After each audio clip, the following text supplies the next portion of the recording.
El régimen directorial. Teóricamente, el régimen directorial es todo aquel poder que recae en una asamblea. Pero esa función ejecutiva se debe realizar fuera de la misma, a cargo de una especie de gobierno que recibe el nombre de directorio y cuyos poderes han sido institucionalizados.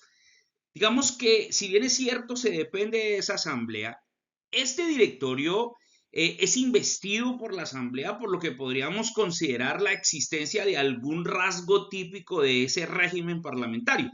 Pero si bien es cierto, ese gobierno directorial no ejerce sus funciones a gusto de la asamblea, no se produce una votación de censura y un cese del mismo, sino que lo que hace el directorio es cambiar de política y plegarse a las decisiones de la asamblea. ¿Qué quiere decir esto? Diríamos que estaríamos en presencia de un poder ejecutivo impropio, por cuanto, aunque existe una especie de gobierno como poder separado de la asamblea, no se trata de un poder autónomo relacionado con la misma asamblea, que mediante la institucionalidad propia de esa confianza parlamentaria, sino de un poder vicario que ejerce sus funciones cambiando de trayectoria cuantas veces así lo indique la asamblea.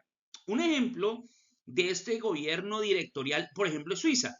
En la actualidad es el régimen que se da en un país equilibrado como Suiza, pero que proviene cuando tuvo lugar la Revolución Francesa, en esa fase transitoria entre la Convención y el Imperio Napoleónico. Recordemos que Napoleón Bonaparte, antes de proclamarse emperador, fue cabeza de directorio. Y la traída a colación de este ejemplo histórico nos ofrece clavemente es ese régimen directorial de su permanencia en Suiza. En realidad, frente a un planteamiento teórico, ocurre lo que existe en la práctica, que es un esquema circular, ya que los que son elegidos suelen ser elegidos del grupo de grupos mayoritarios dentro de esa misma asamblea, por lo que, si bien es cierto, ese directorio sigue las instrucciones de la asamblea, en la práctica se forman a partir de las propuestas de los líderes políticos que forman ese directorio dentro de la asamblea.